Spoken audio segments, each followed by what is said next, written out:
Hi guys, I've just bought myself a second-hand trailer from my father-in-law. Do you think I should vinyl wrap it? Do you think I should put new wheels on it? What do you think? Contact me, like and subscribe. They're 10s. I can't believe I've forgotten the bottoms. It's not going to work, they're going to fall through, aren't they?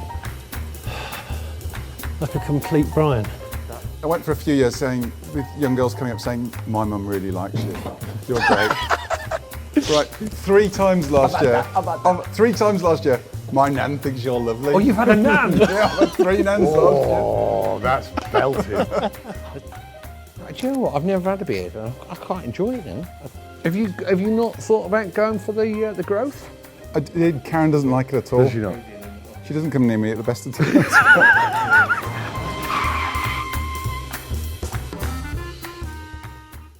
I think why we've lasted longer, the class of the 90s, you had to work hard and you almost had to get there on merit. You had to work up the ladder. You couldn't fast track straight in.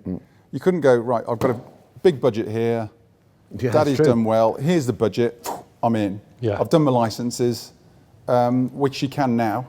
Yeah. You had to do your dues. You had to earn the respect. Yeah. And it was a hard school of hard knocks. Yeah. And if you went into someone, I know they'd pull you around the back of the pits and they'd be.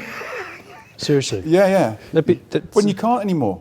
So it's a fickle world, and I think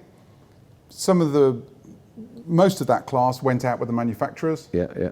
And we were one of the youngsters in it, to be fair. Yeah. Of our time, and I think it's just we learnt a lot. I learnt a lot. I know that off those guys in the 90s. Yeah. So if you could rewind the clock, the British touring car clock, to and play out a season again, a year, what year would it be and why? I mean, me obviously. I mean, we're sat here at Williams. This is what changed my life. 97, my first, my debut season, and that was it. Almost at the very height of super touring cars. In fact, 97, 8 and 9 and 2000, well, it ended in 2000, and for those last 4 years I was here at Williams. Yeah. And that was just amazing. That's when you... To be involved in that era. Yeah. Was, breathtaking. Was that peak touring car? Yeah, I mean, it was. I mean, the budgets were massive. Yeah, if I went back, it would be 99. Would it? I suspected you'd say that. One, because of the... Well, you got the win and everything, but the cars were very exhilarating to drive. Big commitment, big names, big crowds, and just the Max Power thing. We had a ride. Yeah. And the only reason we couldn't challenge for the championship that year, I'll be honest, is we got turned over by Nissan Motorsport. Because we had two factory cars, they were there, and I had my place on the grid. Yeah. And it wasn't to challenge them, it was to try and embarrass as many of the other manufacturers and win the independents. So when we won the race, we had to send our engines and everything back. Really? Yeah, and they redid our engines after that first race. And I never won another race that year. So much money, and the budgets were monumental. I mean, crazy. Not by Formula 1 standards, but by saloon car, national saloon car championship. It was off the clock. Well, Nissan was over 10 million for 2 cars. Was it? Yeah, and then you're talking 20 years ago. Same here. Wow. Same here. I mean, we had engines, qualifying engines, at some points during that period, were good for 40 miles, and then they went in the bin. I kid you not. And in fact, I'd say my last true manufacture deal would have been Seat, and that ended in 08. The Nissan became the weapon of choice in the late 90s. Yeah. And it really left for big money with Ford. And the standard wage at Nissan at that point was 300 grand a year, 20 years ago. So I pushed Alec Paul at that point, and I went, I'll do it. And I've done Bathurst, I've done well in Bathurst, all the rest of it.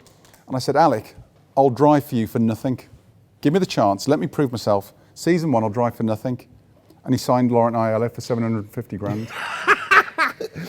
And I went back to my dad and I went, why? I don't. He said, no, son, you've got to understand, if he signs you and if you mess up, it's his fault. If he signs Laurent, mega money, and Laurent messes up, it's Laurent's fault. That's a very good point. It's protecting yourself in big business. So it's a well-known story of me doorstepping Frank outside. Yeah. I can remember being called over here post that thing, and then him throwing a contract across the table, or and, Using a he said, forklift truck. We'd like to offer you the drive sign. I can remember going, I need to take this away and read it. He said, no, you sign it now. Really? Yeah. But you had no idea. And I didn't sign it there and then. I negotiated, argued, Pleaded. but also when he pushed me to sign, I thought, right, I'll just go to the back few pages because that's the nitty gritty bit. But obviously I've come from nothing. I was doing, Renault Spiders the year before, and then looking at these numbers, going, fucking hell, but I can't just accept it. And my first year was, I think, 85 grand. Neither of you turn up and just drive. I mean, I know. No, but there was a point when that happened. There was a point when you were, Yeah. that's. I mean, because you weren't allowed to do anything else. Right. I mean, Right. I've got my Williams suit from my car that's here. Yeah. I've got the suit, and I'm allowed one badge on there, and that's it. Wow. And also, I think another thing, going back to your original question, we've been in it for a long time. How does that happen? We've both got each other to thank for that, actually, because for many years, probably over 10 years, it was the Matt and JP show. Yeah. And It completely was. And our rivalry, our argy-bargy, Yeah. worked for us, actually. Well, it's theatre, It did work for us. isn't it? It wasn't fun all the time. No. but No, what's it? You look back at it with fondness. Well, you're both sitting here now, and I appreciate that. How did it kick off, like, initially? Well, this would be great, because I'm sure that Matt's view of it will be very different to mine, and vice versa. So yeah, that'd be Go on, you go first. I then. can't remember how it. I can't remember how it properly kicked Well, off. from my perspective, where We were friends before we fell out. Yeah. We'd Were go up you? in his plane. We were out. Yeah. Okay. so we were boozing. Yeah. Okay. Stopped in your flat in Birmingham and got amongst a load of aggro at night time. And but for me, where it started was that bloody fucking thing that you raced once, which wasn't a touring car, it was a fucking coupe. It was a fucking sports car. Which one? What was it called? Not the Persia. Not the was it the Integra. The Integra. Oh, right. Okay. And do you know what? It was like a fucking rocket ship, and it was Yeah. built like a tank. And do you know what? This was 2005. They just took the piss. He tried to take chunks out of it. And they just took the piss. They'd literally rattle down the inside of you because they had so much more performance and grip, and it just got fucking tiresome. Do you know what I mean? And literally, I can remember fucking on the limit into Goodwood. You've just turned the clock back on him 20 years. Yeah. Into Goodwood at Thruxton, fucking heavy breathing, heart stopping, fucking into Goodwood. He just drives down right on the inside. I'm like, what the fuck is that? Really? And then gives you a little kiss on the way out and gone. I'm like, fuck. And that was that weapon. That's where it kicked off for me. I'm not fucking having that. That's not good. It fucking. And that's what it was. The rage. It was Because it just happened and fault. happened and happened and happened and happened. Yeah, Right. that car was just in a different league. Yeah. Shall I give you a more political answer? Do it. That's what we're here for. I think we are very similar in one way, and we're quite different in another way. We're both mischievous. Yeah. We're both, which is old school. We'll both have a dig on someone, but for fun, just to get a reaction. So in certain points, I'd have a dig at him Yeah. because I thought it was amusing, and I thought it would make me laugh, and he'd take it the wrong way. Yeah. And then he'd have a dig at me, and I'd take it just because he thought it was funny, and it just sort of manifested itself and just got a little bit out of hand, and a little bit more, and a little bit more, and then I think when Jason, I used to take it very personally because it did get personal at points, didn't it? Yeah. But I used to think it was just me, but it's the way he is a gloves off merchant out the car, and you are, as well as in the car, where he will do anything. And I worked it out. It wasn't just me. If it was Turkington, Sutton, or whatever, It's just his character. It's the enemy. It's the enemy. That's what, and It doesn't matter who's in the car in front. For a number of years, I was the enemy. Right. I was the immediate focus, and because, again, we were sort of having a dig at each other and a lot, it just sort of got a bit out of hand. Yeah. Yeah. And of course, and then the media latches onto that because they go, oh, it's him versus him every time. Yeah, the mischief, I can remember us being, because you go to, if you get in a problem, you can go to the clerk of the course, and then if you appeal that, or it goes even worse, you go to the stewards, and that's when it starts getting heavy. I can remember us both being frog marched straight past the clerk of the course, straight to the stewards. Straight upstairs. You're an idiot, people are looking up to you, right, you can have a £2 fine, you can have a £2 fine. And you're talking 15 years ago, £2, not to be sniffed at. We walk out with our tails between our legs, still not talking to each other, 100 yards away, the ITV guys are there going, lads, that's brilliant, can you do it again next week? So would you remember when Gow pulled us in and said, look, it's great for telly, but can you just cool your boots a bit, you two?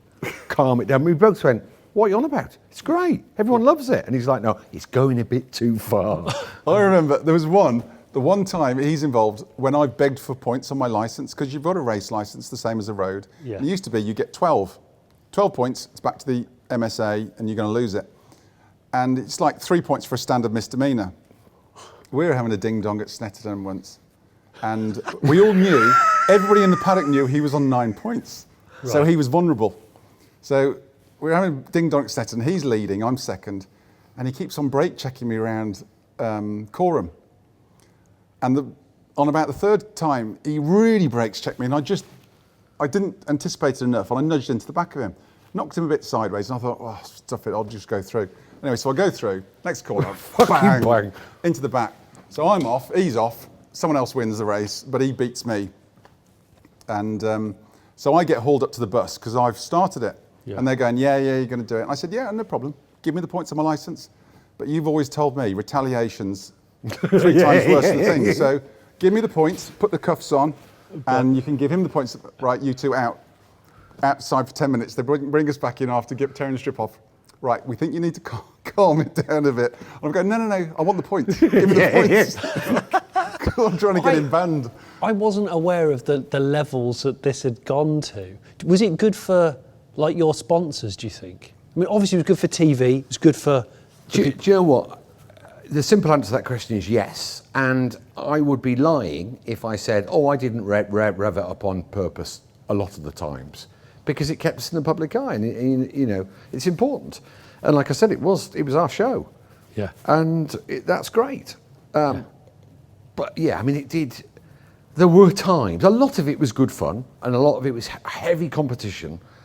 But there were times, it did get out of hand. It did get a bit out of shape. What was the worst? Give me the worst incidents where it got to a head and then it got to another head. Well, I did think he was going to fucking punch me at Rock. I was going to punch you whilst I had my helmet on. You know when you just go. Was that live on ITV? Yeah. When you get into Niagara, and I looked in his eyes, thinking he's going to fucking hit me. I'm going to rip your face off. You know what that? I'm going to rip your son. Be careful, son. He's going to, and a bit like what Matt was saying a minute ago.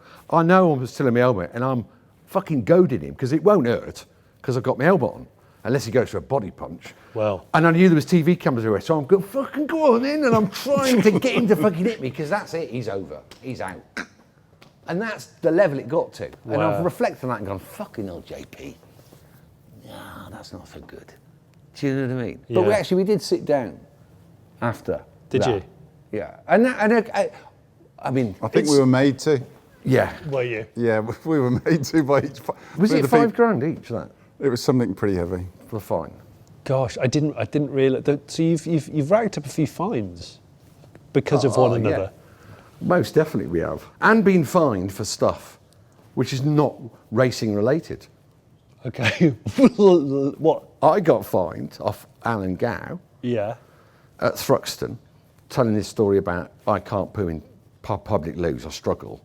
If I'm on the motorway and I need a little poo, I've got to get home, even on 2 hours. I have to. Seriously? Anyway, pooing at circuits is not a good thing, because they're horrible loos. Yeah. Anyway, the Alan Gow motorhome double-decker bus, which is nerve centre for touring cars, he's got, that's where the stewards are upstairs. Yeah. He's got a posh pan. Yeah. Well, he's got a private loo in there, and I literally thought, I'm going in there. I'm using that, and he was there. I'm shot in, looked round, stewards aren't there. I'm in the loo, and the next thing I hear him come upstairs. Who's in there? I'm like, it's just me, Alan. But what you do? So I'm just having a pee. I'm just having a pee. Get out of my loo. And then the next thing is, it's like it's a caravan type. Oh, a chemical. Yeah, but with a trapdoor. And literally, I've made a bridge. It won't go down. I'm like, and he's shouting, and it's a mess. Right, it's a mess. And there's not a coat hanger in there to chop it up with. Nothing. So I'm like, God Almighty, what do I do? You're in the wrong lab. You're in a private lab. So I just left it. I left the bridge and shot out. You took it to the bridge. Yeah, it's bridged, and I'm like, he won't go anywhere. There's nothing to, I got £250 fine for that. Did you know about that? No, I didn't know that one. You were saying I would have had mileage on that. I'd have wound up a bit on that one. Do you always get tense when you get in a race car though before a race? I mean, even now, Not tense, but you get nervous. You get butterflies. The line you walk between looking a genius and looking an idiot is quite fine. And I get nervous not because I'm going to race or not because of this or that, because you don't want to mess up. Yeah. And it is you have to be quite with the racing. You have to be it's short, sharp, and you've got to make hay on every opportunity that comes in front of you, haven't you? Yeah. So you've got to be very opportunistic. Yeah. And almost you sit on the grid and think through the various scenarios that can and may happen. And that, to a certain degree, is the reason why me and Matt have got reputations like we have. It's not because we're any more aggressive than the others. It's just we were on the front of the TV, generally fighting for the race wins or podiums every single weekend. And of course, an opportunity comes, you have a go. Sometimes it works, often it doesn't. Yeah. Well, that's going on back down the grid, but no one sees that because the TV cameras aren't on them. So actually, we're not. In fact, I would say, and I believe this, race per race, we're actually some of the good guys out there, and the more gentle. Yeah, more respectful. Yeah. Really? Yeah. And has that always been the case, or Yes. it's just come with time? We've all made mistakes, of course. Yeah. But by and large, we're not rock apes, and we don't drive into each other on purpose. No. Right. Okay. But like Matt said, Did you used to? I mean, we have done. you? We have done. Okay. Without a doubt. Give us your top 3 revenge hits, or. I had a good one on Jimmy once. Where was that? Off Silverstone with Reedy. Reedy wound me up. And we were fighting for the lead, and Reedy pushed me off, and I went and ripped the splitter off, and then I went from first down to 10th place, and then Jimmy's been had by Reedy as well. Right. So Jimmy's wounded, and he's in the Vauxhall when you were there. And so then Jimmy's behind me, and I'm thinking, I could just hang on for a bit. We come into the complex, into Brooklands at Silverstone, and I just get bang up the back. I am consumed by rage. So I line him up. I see we're going to Luffield. It's and I like go, you fighter pilots. right, you are having it. And so I just floor it, and I'm going straight at it, and I don't care what happens to either of us. And he turns before I get to him, I miss him. No. Enrages me even more. And so then I couldn't catch him, and we passed the finish line. I'm not bothered with Jimmy because I just want to get to Reedy. So I go and Reedy, and I have a few chunks out of him on the slowing down lap, which I get into pretty bad trouble. It ended about 3 o'clock in the morning in the steward's office, that one did. And anyway, so then we go into Parc Fermé because we're both sort of out the top 10. And I pull out my car because Jimmy pulls up 2 cars back with me. I pull belts off, I'm right at the back because it was the one straight panel left on my car, the rear, and it just got smashed up. I'm going, look at the back of my car. And he belt's coming off because he's pretty fiery, isn't he? Yeah. And he goes round to the back. He goes, no, look at the back of mine. I said, I don't give a shit about yours. It's mine. He said, no, Ben would hit me and pushed me into you. Oh, no, I went, no way. Sorry, mate. I had to go and put my arm around him. Any good revenge stories? A few. Yes. Many. I mean, one which sticks in my mind was Snetterton. Well, I was leading the race, and I was in a bit of trouble with 3 laps to go. Tyres are a bit shagged, and it just wasn't working. And he was coming through like a dose of salts. And it's the penultimate lap. I think it's the penultimate lap. Anyway, I have to defend going down the main straight into the S's, which then screws me up a little bit on the exit to the bomb hole. And he gets a run, but he gets a run round the outside because and I'm thinking, if I allow this to complete, I've lost the win. Because once he's gone. He's got so much more performance than I have. Yeah. So I just fucking hang it out, and I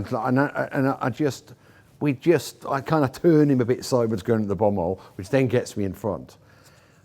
But I know he's got so much performance, he's then going to have a dive down in the inside the right-hander. And I'm kind of sat waiting for it. And he does. He comes down. Good move. And I just lean on. I love the way you're talking and it's about a right-hander. third person when he's there. Yeah, it's a right-hander coming up, slow. I'm glad right I've got left. this on tape now. I'm going to take this, turn the clock back. And 20 years. I just Now he's lean. positioned it. I just lean on his Lean on it. Turn sharp right. on his left rear corner, and of course it's done that to him.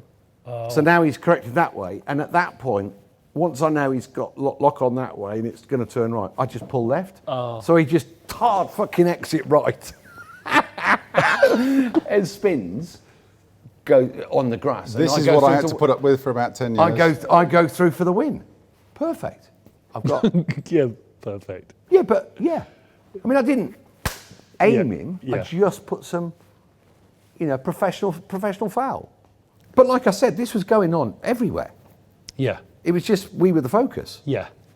Yeah. It's not like there's 30 really clean guys and 2 lunatics. No. Yeah. You would get you the agree bad with rep now, but everyone's the down the grid is worse now. And look back over years. Yeah. Look back in the 70s and the 80s. Yeah. Look, they're all mental.